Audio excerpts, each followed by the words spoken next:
Post-spring look at the quarterback position for the Badgers and why I think Billy Edwards Jr. could maybe save them this year.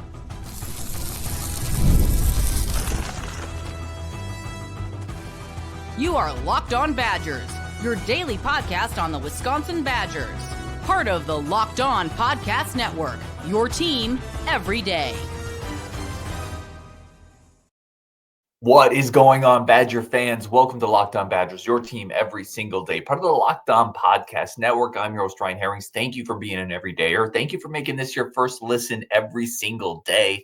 Today's episode brought to you by Monarch Money. Take control of your finances with Monarch Money. Use code LOCKEDONCollege at monarchmoney.com for 50% off your first year. Today's episode, we're talking about the biggest storylines at the quarterback position, grading it post-spring, what the depth chart looks like, 3 things I'm really interested in, plus some over-unders. Let's just get into it. We're going to do a post-spring breakdown of every position. I think this one is fascinating for a bunch of reasons. We're going to get into it. But the big one is, can Billy Edwards Jr. save the Badgers this year? Because none of this matters. All the offseason additions on the defensive line, the maturation of Dylan Jones, the speed of Jaden Ballard, the offensive line reshuffling, the a re-addition of the retention of Rico Holman and Nizier Ford Green. None of it matters if the quarterback plays a bust again for the 3rd straight year, if they can't have a difference maker there. And injuries have played a part for sure, but you need a difference maker there. Can Billy Edwards Jr. be that guy? I think he can. I think he can, based on just everything I've read about him, people I've talked to around the program, the Locked On Maryland, the Terrapins guy who followed him and saw every game he played last year. I think he can. I think he can come in and not elevate the Badgers in a way that a Russell Wilson, who you see pictured behind me, did, but can get them into a comfortable spot at quarterback, which just makes everything else so much easier. I've a bunch of times said, I don't think wins and losses is a quarterback stat. It's a team stat to me, but quarterbacks play a huge part in that, right? And if you get that spot to a point where you just feel competent, you feel good about it, you feel solid about it, everything else gets easier. Everything else gets easier. You're not skating uphill anymore, as Blade once famously said. So, yeah, I think he can kind of save the Badgers because he can save them by just giving them normalcy and giving them mediocre, mid-level our Big Ten quarterback play. And I think if he does that, I think he does elevate the program based on where it's been the last several years. It's a low bar at Wisconsin. It's been a low bar at Wisconsin for a while for quarterback play. I think Billy can come in and give you a lot from a moxie standpoint, a talent standpoint.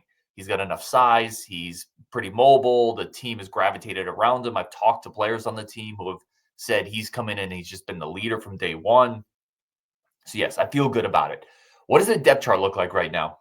Again, we're doing post-spring for every position. Right now, it's Billy Edwards Jr. is a starter. Daniel Neal's your 2. Carter Smith is your 3. And then a guy we haven't talked about really on the show, we mentioned him just briefly when he committed, Hunter Simmons coming over, Southern Illinois graduate transfer. He hasn't played a lot, but he's experienced. He threw for 700-ish yards last year. He had a game where he ran for 70-something, so he's got some mobility. He's got some size. I kind of wonder if he and Carter Smith battle for that number 3 spot. I think ultimately, obviously, Carter Smith is the guy at the future for this position, but Hunter Simmons is a really kind of nice little depth piece, a nice depth pickup because quarterbacks get hurt. Wisconsin's had a quarterback get hurt every year since I can't even remember the last year a quarterback went through the entire season unscathed at Wisconsin.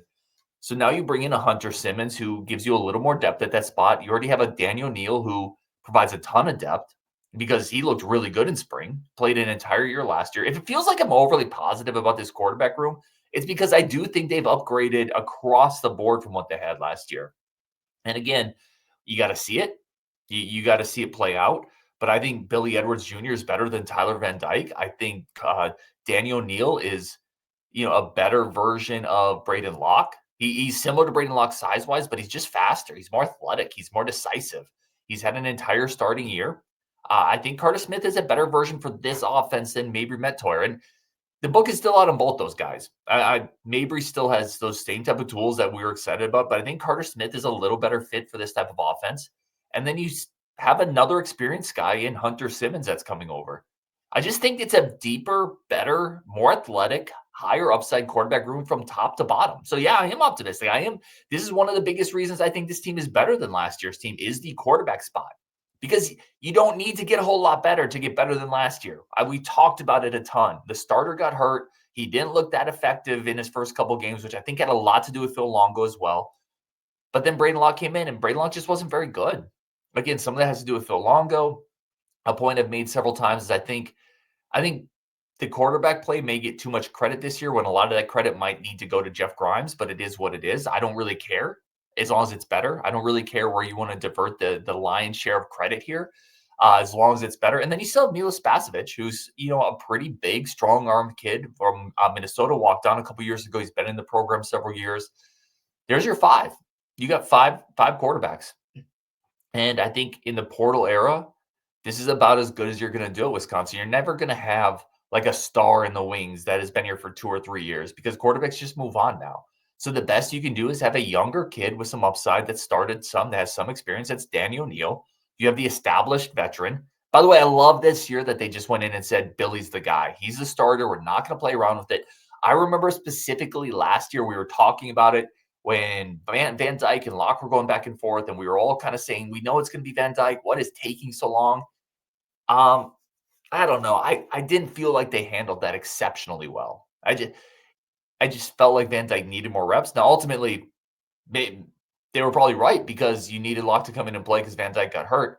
But this year, it's none of that. It's just Billy's the guy. He took the bull by the horns. He's a leader. Everybody on the team likes him. Again, we had Emilio Agard, who's a cornerback on the show, and he talked about, Billy's the guy. He came in and he was a leader from day one. That stuff matters.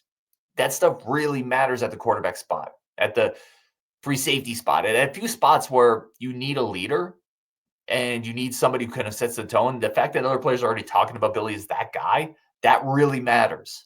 It really does. And I think they're going to be better at that spot because of Billy Edwards, because of Daniel Neal. And then you have the upside of a Carter Smith behind him. And then you have another, just another guy with some experience in Hunter Simmons that's in the room. I think they did a great job. I think it's a better spot top to bottom. Coming up, we're going to take a quick second for our friends of the show. Coming up, I'm going to talk to you about the biggest 3 things I'm tracking, 3 really interesting things with this quarterback room, including a 100% turnover rate.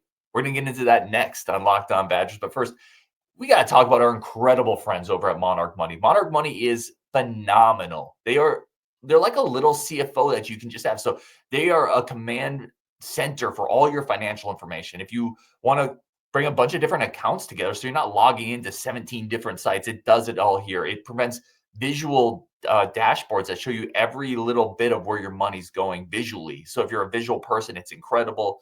Really easy to find it. They do all the number crunching, all the hard work. So you can just sit back and see your big picture. Where are we saving money? Where can we be better? Where are we spending too much money? Great collaborative tool. My wife and I get together. We budget on it. We look at our spending on it. I have this account. I love Monarch Money. They are phenomenal. We track every single thing we have in one spot, from our mortgages to our credit cards to our income to how much money I spend on beer. It's all there. It is phenomenal. Simple, easy, fast. It helps you save money, gives you surprising, incredible insights into what's going on. Easy collaboration. Take control of your finances with Monarch Money. Use code LOCKEDONCollege at monarchmoney.com, and you're going to save 50% off your first year. That's monarchmoney.com, code LOCKEDONCollege for half off your first year. Something I use, something I think a lot of people would get value out of. All right, let's go into the next part here. 3 things that interest me. Again, we're going to go position by position post-spring. 3 things that interest me. The first one is, I mentioned it, turnover rate 100%. They've completely turned over this room. It's incredible to me. I can't think of another time, and this is going to happen more and more because we're in the portal, but you have this confluence of events, right? Confluence of events where you're in the portal era, you weren't very good at this spot last year, you had some injuries, and you have the coaching turnover, right? The quarterback guru, coach, offensive coordinator left, you brought in Jeff Grimes, and you elevated Kenny Guyton.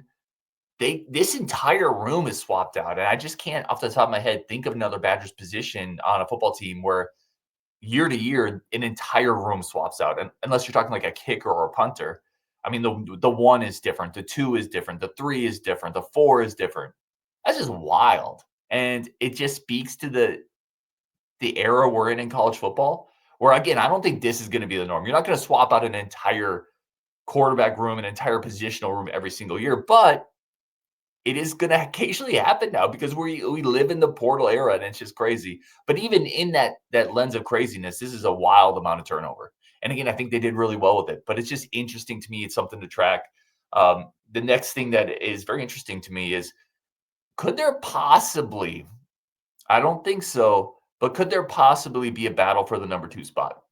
So Billy Edwards is the guy. He's the starting quarterback. We know that. Is there a chance for Carter Smith over the course of the summer? Again, he enrolled early, really, really good physical tools. He's going to have all summer, fall camp. He's probably the future, even though I've started to come around on Daniel Neal. Is there a chance Carter Smith pushes for that number 2? And I'm telling you right now, if he has it and he shows the goods, the staff, like, you got to elevate young quarterbacks pretty quickly, is my way of saying it, right? If you think he's the guy and he's kind of on par with Danny O'Neal, maybe you push him up there because you want him to be the future. And if he is that guy, if he pushes into number 2 this year, it really bodes well going forward for next year, right? It would give him this whole season of reps. Or conversely, is Danny O'Neal a guy that's going to come in and in mop-up duty? See, I think this is where it's fascinating. Is Danny O'Neal a guy who's going to come up maybe if there's opportunities for mop-up duty, or maybe, hopefully this doesn't happen, but maybe if Billy gets hurt, does Danny O'Neal come in and play really well? And if he does, remember, he's just a redshirt freshman. If he does, man, he's going to springboard himself kind of into that lead pull position for the starting quarterback next year. And then what does that mean for a Carter Smith? These are the type of things that I think coaches probably keeps them up at night, because you're balancing what's best for the team with how do we get the highest upside guy, which is still Carter Smith. Carter Smith's a little bigger than Daniel Neal. I think he's got a little more physical skill set. This was a guy that had a Michigan offer. He could have gone to several other places. I think that he just has a little bit of a higher upside. As a coach, how do you balance those things, right? Maybe Daniel Neal's a little more game ready, which means he's the guy this year, but how do we then keep Carter Smith happy? And again, I'm not casting any aspersions. I'm not saying that if Carter Smith doesn't see reps this year, he's going to leave, anything like that. In fact, having talked to his dad, who's been on the show, I don't think they're looking at it like that. I think they want the competition. But man, it's going to be interesting, right? If Carter Smith pushes and he's close, who is the guy that goes in for those number 2 reps? It's just going to be interesting to track, is all. And I'll tell you this too. Maybe if Hunter Simmons looks really good, could he push for the 3 just because he's more game ready? And maybe Carter Smith is more of a scout team, run the scout team type of a year. It's going to be interesting. And the last one that, again, 3 things that interest me is just the mobility across the board. The Badgers haven't had a room like this where every quarterback is mobile in forever, if ever. You look back last year, Tyler Van Dyke could run in a straight line. Like, I'm not throwing shade. I'm just, like, he cornered like the Titanic. He just wasn't. He was fast in a straight line if he could build up speed, but he wasn't a mobile guy. And Braden Locke was definitely not that. Maybe Mentor could move, but this year Billy Edwards can move. He's a good power runner, north and south. Maryland used him as a short yardage runner at times. Certainly Carter Smith. Danny O'Neal is quick. Like, he is decisively quick.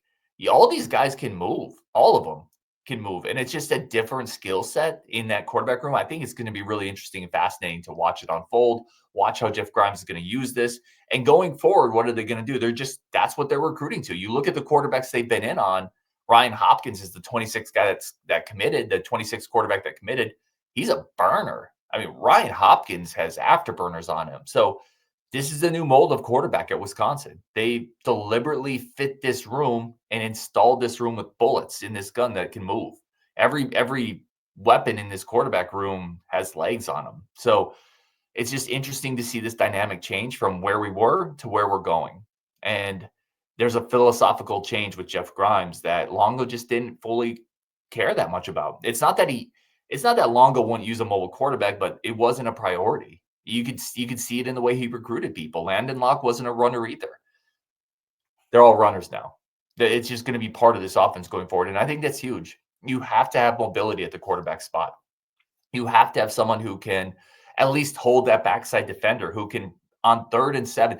I'll tell you the most frustrating thing on defense as a fan, watching your defense is watching a 3rd and 7 play where you have everything covered up and the quarterback is just back there buying time, making the free rusher miss or making that free blitzer miss, and then scrambling for 8 yards on a 3rd and 7. It's just you want to rip your hair out as a fan watching your defense on being unable to deal with the scrambling quarterback. It's nighttime. Wisconsin has that, and they do with this quarterback room. I think that's going to be something that's going to be fun to watch.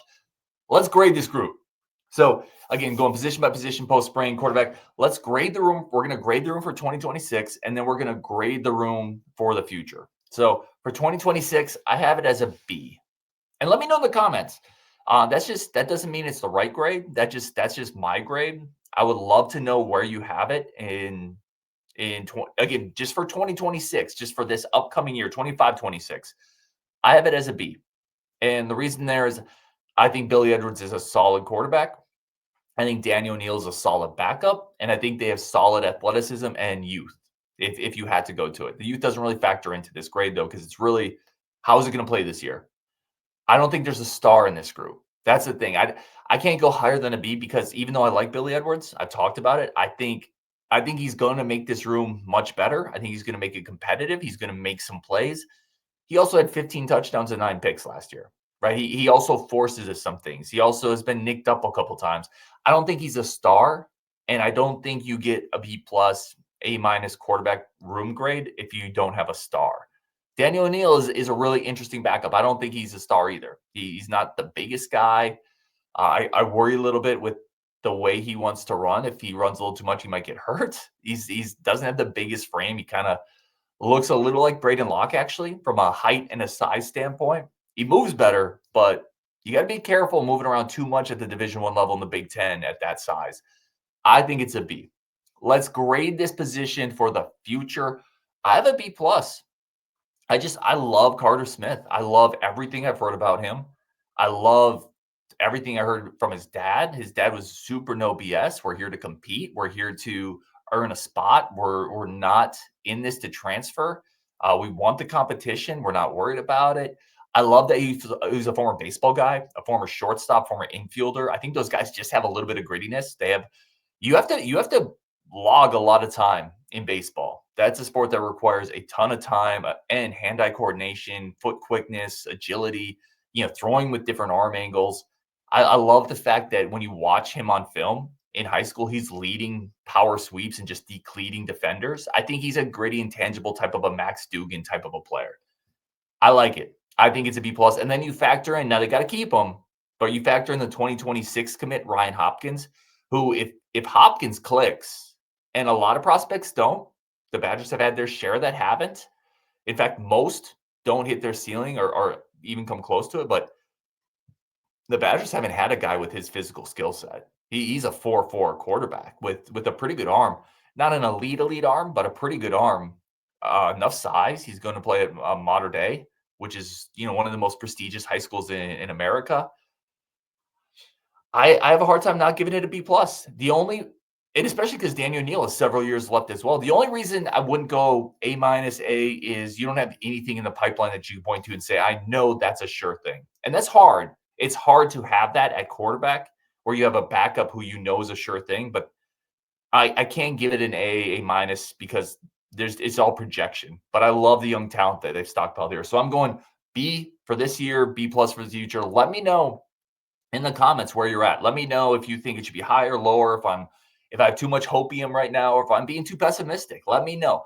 We're going to take a quick second for our friends of the show, but coming up, I'm going to tell you kind of where I think this quarterback room rates compared to past quarterback rooms for the Badgers, plus play a little over-under with Billy Edwards. That's coming up next on Locked On Badgers. First, a quick second for our friends of the show. Want to thank everybody for tuning in. As always, thank you for being part of this community. Really do appreciate y'all. So this is something we're going to do for all these kind of positional post-spring recaps. I'm going to give you kind of a former Badger scale, and we're going to pick where Billy Edwards fits on that scale. So on one end of the scale, we have, and no shade on this, Tanner McAvoy was a hell of a Badgers player at safety. At the quarterback spot, it left a little to be desired. So the Badger scale here is on one side you have Tanner McAvoy, in the middle we have Tyler Donovan, and on the elite side we have Russell Wilson. Where does Billy Edwards fall in that Badger scale? I think he's a tick above a Tyler Donovan. He's definitely not to the Russell Wilson elite category. He's way above what Tanner McAvoy was as a quarterback. I think he's an above average Badgers quarterback when you look back at the history of Badgers quarterbacks. So I think that midpoint for Badgers quarterback play is kind of a Tyler Donovan, who was a gritty player, kind of a athletic, undersized guy, willed the team to a couple wins, but wasn't a great thrower, didn't have great yards. I think Billy is a better Badger quarterback than Tyler Donovan was. So maybe you put that in like a Jack Cohn territory, potentially. I think he could be kind of in that type of territory. Okay, let's play some over-unders. So over-under, and I would love to get your thoughts on this in the chat, in the comment section. Over-under Billy Edwards, 2,700 passing yards. And I chose 2,700 for a reason. Because if you go look at last year in the Big Ten, 227 yards per game would have been middle of the pack. It would have given you ninth in the Big Ten. So 227 yards times 12 games gets you to about 2,700 yards. So in other words, if Billy Edwards throws for 2,700 yards, that's about a middle of the Big Ten type quarterback year. So over under 2,700 yards for Billy Edwards. I'm gonna take the under. I don't think by much. I think it's going to be 2,500, 2,600 if he stays healthy. I am taking the under on 27. I think we're going to run the ball a lot. I think they're going to lean on Dylan. I think they're going to lean on Yakimelli. I think they're going to lean on Darian Dupree, Jackson Aker. I just think they're going to run the ball a lot. And I think there's going to be some games where we just don't. He may throw for 170 yards. He may throw for 160 yards, and he may run for another 20 or 30. So I just think there's going to be a couple games where they just go run heavy, they lean on it, and Billy Edwards finishes with like 2,500 passing yards, 2,600 passing yards. And that could be a solid season still. But I'm going to take the under on 2,700 for now, but not by much. Let's go over under 20 passing touchdowns. So last year, Billy had 15 in 11 games. I'm taking the over on 20. I think it's going to be like 22, 23. I think there's going to be some big plays in this offense. So while I'm taking the under on the yardage, I do think he's going to hit some play action stuff over the top to a Jaden Ballard, to a Vinny Anthony, maybe a Deckel Crowdis even. I'm going to take the over on touchdowns. I think he'll get to like 2,600 yards passing with about 22 touchdowns. That's a good year. That's all I've said, right? That's a solid Big Ten season for Billy Edwards Jr., which is all they need at quarterback right now. They have to get back to solid. And if it's more than that, amazing. Awesome. Yes, I will punch that ticket and take it all day long, baby. But we just got to get back to solid before we start thinking top tier Big Ten quarterback. All right, the last one here. And this was a question I had, and I kind of already answered it, but is there a star in this group? Like, is there a star player in this group this year or in the future? And by star, I mean top 3 roundish type of quarterback draft. You know, you guy picked in the 3rd round, 4th round, or maybe an all conference type of a guy. I don't think Billy Edwards is that. So this year, I doubt it. I think Billy Edwards can get drafted because, listen, a lot of quarterbacks get drafted. You know, quarterbacks are always overdrafted and pushed up draft boards because of the premium at that position. He's got the size and he's got enough arm and mobility to be drafted. I think he's going to impress NFL teams with his interview. I think he's going to come across as a mature, experienced guy. He's played in the Big Ten. And if he has the year that I just talked about where he throws for 2,600 yards, 22 touchdowns, he runs some, I think he will get picked. I mean, 7th round, 6th round, something like that. I don't think he's a star, though. Carter Smith, I think he could be a borderline star. I don't know about being drafted in the top 3 rounds. I don't know if the arm talent is going to be quite there. Daniel Neal is a little too small for that. But I think both he and Carter Smith can be really good college players. So college star, I think Carter Smith could be that. I think he could get into the fringe of that area as a college star. I'm not sure about if there's an NFL future there at the high levels, but that's a long ways out. Anyway, really do appreciate everybody tuning in. We are going to be doing these for every single position, plus a bunch of great content coming up this week. We got Nick Osen coming on. I think we have a couple other people coming on too this week, which is going to be a lot of fun. On Wisconsin, as always, go check out the portal, which is Brian Smith's new show on the Locked On Network. All the latest recruiting news, transfer news is going to be over there on Brian Smith's show. Really do appreciate everybody tuning in, and we will definitely talk later.